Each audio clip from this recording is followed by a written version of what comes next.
बिस्मिल्लाहिर्रहमानिर्रहीम। अस्सलाम वालेकुम। यूट्यूब चैनल पर तारिक मतीन आपको खुशामदीद कहता है। सबसे पहले आपसे दरख्वास्त कि अगर आप चाहें तो चैनल को सब्सक्राइब करें ताकि वो चीज़ें जो मैं चाहता हूँ आप तक पहुँचें वो आप तक पहुँच सकें।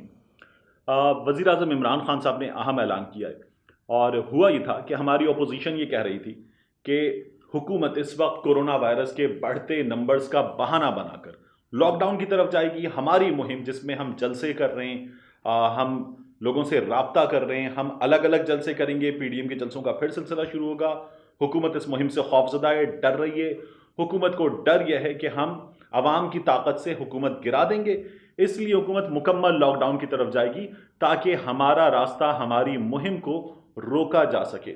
इमरान खान साहब ने यह बता दिया है कि उन्हें कम से कम इस अपोजिशन का डर नहीं है। इमरान खान साहब ने आज ये ऐलान कर दिया है कि दोबारा लॉकडाउन नहीं हो रहा। इवन सनतों के लिए, तिजारती सेक्टर के लिए, मईशत के लिए तो छोड़िए, उन्होंने तालीमी इदारों के हवाले से भी बता दिया है कि दोबारा लॉकडाउन नहीं हो रहा। हम अफोर्ड ही नहीं कर सकते कि दोबारा लॉकडाउन की तरफ जाएं। इमरान खान साहब तो पुरुम्मीद है। उनका ये कहना है कि लॉकडाउन का अपोजिशन को नुकसान हो या ना हो, लॉकडाउन का उनकी हुकूमत को नुकसान जरूर होगा, इसलिए हम लॉकडाउन नहीं कर रहे। इमरान खान साहब आज जब बैठे तो अपने साथ अपनी टीम लेकर, कोर टीम लेकर बैठे। इमरान खान साहब के साथ हम्माद अजहर साहब मौजूद थे, उमर अयूब साहब मौजूद थे, असद उमर साहब मौजूद थे और हफीज़ शेख साहब मौजूद थे, शिबली फराज साहब मौजूद थे। इमरान खान साहब ने कुछ आदाद शुमार बताए और इक़दामात बताए जो एक्सपोर्ट को, बरामदात को बढ़ाने के लिए उनकी हुकूमत कर रही है। उनका ये कहना है कि अब हम सही ट्रैक पर आ गए और आगे जा रहे हैं। तो उनका ये कहना है कि हमारे यहाँ जो चीज़ें बन रही हैं वो आलमी मार्केट में जब जाती हैं और हम अपना माल बेचना चाहते हैं तो हमें सामना सबसे बड़ी मुश्किल ये होती है कि हमारी प्रोडक्ट दूसरे मुल्क की प्रोडक्ट के मुकाबले में महंगी होती है और नहीं बिकती। दूसरे मुल्क का माल बिक जाता है क्योंकि उनकी जो कॉस्ट है प्रोडक्शन के लिए, वो कॉस्ट ऑफ प्रोडक्शन जो है वो हमसे बेहतर है। उनके यहाँ बिजली का रेट, दीगर जो कॉस्ट फैक्टर्स हैं वो कम लागत के हैं, तो वो अपना माल बेच लेते हैं। इसलिए हम अपनी एक्सपोर्ट को, अपने एक्सपोर्ट सेक्टर को, अपनी सनत को सपोर्ट करना चाहते हैं ताकि वो बाहर जाकर मुकाबला कर सकें। बांग्लादेश का मुकाबला, चाइना का मुकाबला, इंडिया का मुकाबला करें और दीगर मुल्कों का मुकाबला करें और हमारा माल बिक सके। इस हिकमत अमली के तहत इमरान खान साहब ने यह कहा है कि हम अब से नवंबर 2020 से जून 2021 तक, इन 6-7 महीनों के लिए हम करने ये जा रहे हैं कि हम अपने एक्सपोर्ट सेक्टर के लिए, फैक्ट्रीज के लिए अपना जो बिजली का रेट है, इजाफी बिजली, यानी अगर किसी सनत ने नवंबर 2019 में फर्ज कर लीजिए 1000 यूनिट कंज्यूम किए हैं और फिर नवंबर 2020 1000 यूनिट्स के बाद जितने यूनिट्स हैं तो ये इजाफी यूनिट्स शुमार किए जाएंगे। इन इजाफी यूनिट्स की जो कॉस्ट है वो हुकूमत उनसे लेगी आधी। इजाफी यूनिट्स की कॉस्ट अगले 6 से 7 महीनों के लिए आधी होगी। इस बात का ऐलान कर दिया गया है। इसके साथ साथ एक और बड़ा ऐलान किया गया है एक्सपोर्ट सेक्टर को फैसिलिटेट करने के लिए। वो ऐलान ये है कि हुकूमत अब से 3 बरस तक, यानी जून 2021 के बाद जो बाकी का 2.5 साल है उसमें, ये तो 50% की रियायत है, उसमें भी 25% की रियायत अगले 2.5 साल के लिए मजीद होगी और वो होगी इजाफी बिजली पर।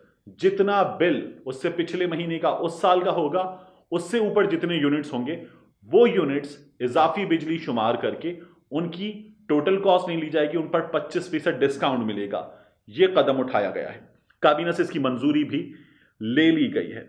फिर माजी में हुकूमत क्या करती थी कि पीक आवर होता था, शाम 7 बजे से रात 11 बजे तक पीक आवर होता था। उसकी कॉस्ट बहुत ज्यादा बढ़ जाती थी और उसकी कॉस्ट जब बढ़ जाती थी प्रोडक्शन की, तो यूनिट्स जो हैं वो अपनी प्रोडक्शन शाम 7 से रात 11 तक बंद कर देते थे, मशीनें बंद कर देते थे ताकि अब हम मजीद माल इस वक्त नहीं बना सकते। और ये जो बंद कर देने के बाद का सिलसिला, इससे प्रोडक्शन रुक जाती थी और ज्यादा ऑर्डर जो है वो नहीं ले पाते थे। अब पीक आवर खत्म कर दिया है। 24 घंटे ऑफ पीक आवर होगा सनतों के लिए, फैक्ट्रीज के लिए। ये सनतकार की जो है उससे फ्रेंडली अगर पॉलिसी है तो इसका सनतकार को फायदा, वो अपनी सनत चलाएगा, तो इसका मजदूर को भी फायदा होगा। और अब जो है हुकूमत ने ये कहा है कि कोई भी पीक आवर नहीं होगा। B1, B2 ये डिफरेंट वो होते हैं, रेट होते हैं सनतों के लिए।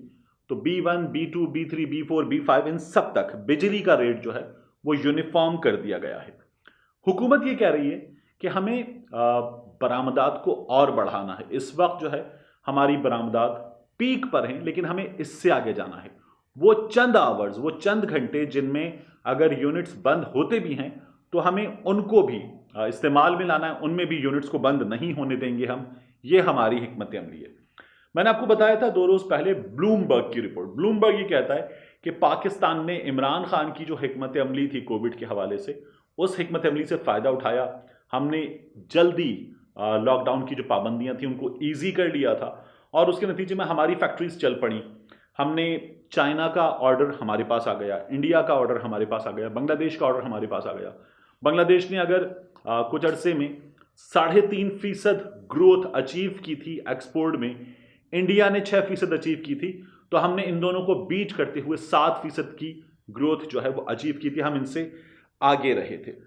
इस वक्त मुल्क में सीमेंट सेक्टर जो है वो अपनी हाईएस्ट प्रोडक्शन पर है और ये जो है मैं आपको नंबर्स दूं सीमेंट सेक्टर के हवाले से।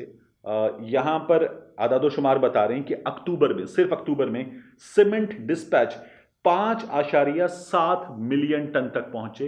ये हाईएस्ट एवर है पाकिस्तान की हिस्ट्री का।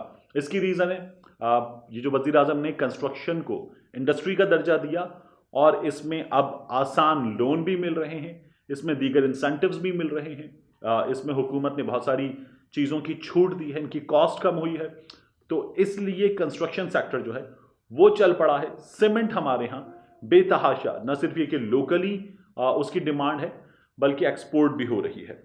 फिर इसके साथ कार्स, मोटरसाइकिल्स, इनकी सेल्स बढ़ी हैं। टेक्सटाइल सेक्टर जो है उसके ऑर्डर्स को तो मैंने आपको ब्लूमबर्ग की रिपोर्ट का हवाला देते हुए बताया था कि इतने हैं कि अगले 6 महीने तक हमारे पास अपने यूनिट्स में मजीद ऑर्डर्स एक्सेप्ट करने की गुंजाइश नहीं है। बड़े इदारे मजीद यूनिट्स प्रोडक्शन के लगा रहे हैं। सीमेंट के लाइसेंस जो है वो इस वक्त मिल रहे हैं और सीमेंट के लाइसेंस लिए जा रहे हैं ताकि मजीद सीमेंट प्रोड्यूस की जा सके, क्योंकि ज़बरदस्त तरीके से सीमेंट की डिमांड जो है वो बढ़ रही है। कंपिटिटिव प्राइसिंग जो है वो हम अपने एक्सपोर्टर को, अपने सनतकार को दे रहे हैं आलमी मंडी में।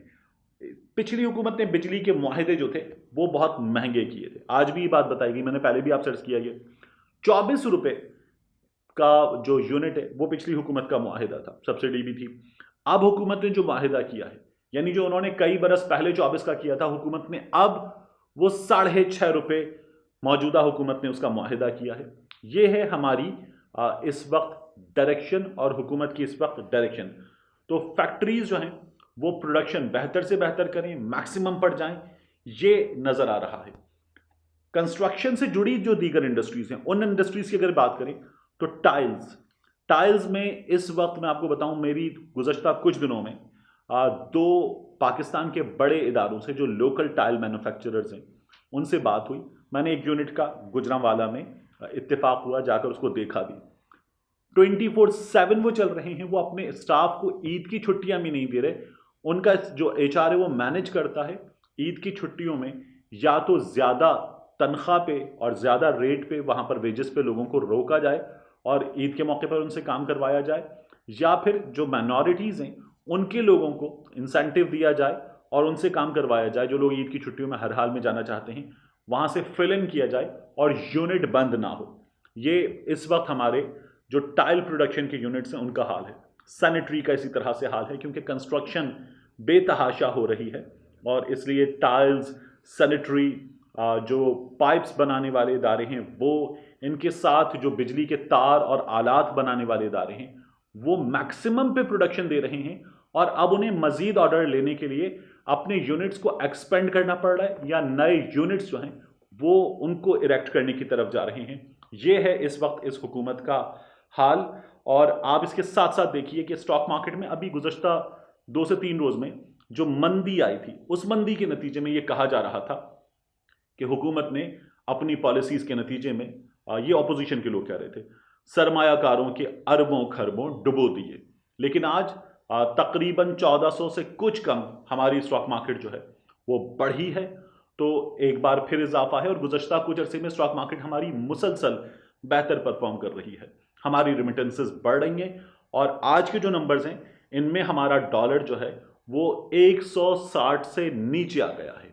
ये एक लंबे अरसे के बाद हुआ है कि डॉलर 160 से नीचे आ गया है। ये इस वक्त अचीवमेंट है। इस पे इसको इमरान खान साहब जो है वो बरकरार रखना चाहते हैं, ताकि अपोजिशन जो है उसको बिल्कुल ढंग से एड्रेस किया जा सके जब हमारे यहाँ चीज़ें चल रही हों। क्योंकि इस वक्त खतरा यह है कि ताजिर, मैं सनतकारों की बात नहीं कर रहा, मैं इंडस्ट्रियलिस्ट की बात नहीं कर रहा, लेकिन ताजिर जो हैं वो अपोजिशन के साथ बड़ी हद तक मिले हुए हैं। जब उनके पास भी बेचने को ढेर सारा माल होगा तो फिर वो ताजिर जो हैं वो भी अपोजिशन से दूर होंगे। ये है वो जवाब जो हुकूमत को देना चाहिए, परफॉर्मेंस से जवाब देना चाहिए। लेकिन महंगाई पर भी हुकूमत को परफॉर्मेंस से जवाब देना होगा। इस अपोजिशन की कोई सुनने वाला नहीं होगा अगर इमरान खान साहब ऐसे ही जवाब देते हैं इस मामले पर। जब मैंने आपसे कहा है इस अपोजिशन की कोई सुनने वाला नहीं होगा, मैं शाम में आज किसी वक्त एक व्लॉग और आपके सामने रखूंगा, उसमें कुछ अहम इंकिशाफात और कुछ अहम पैगामात हैं जो मैं आपके हवाले करूंगा। मिलते हैं आपसे अगले व्लॉग।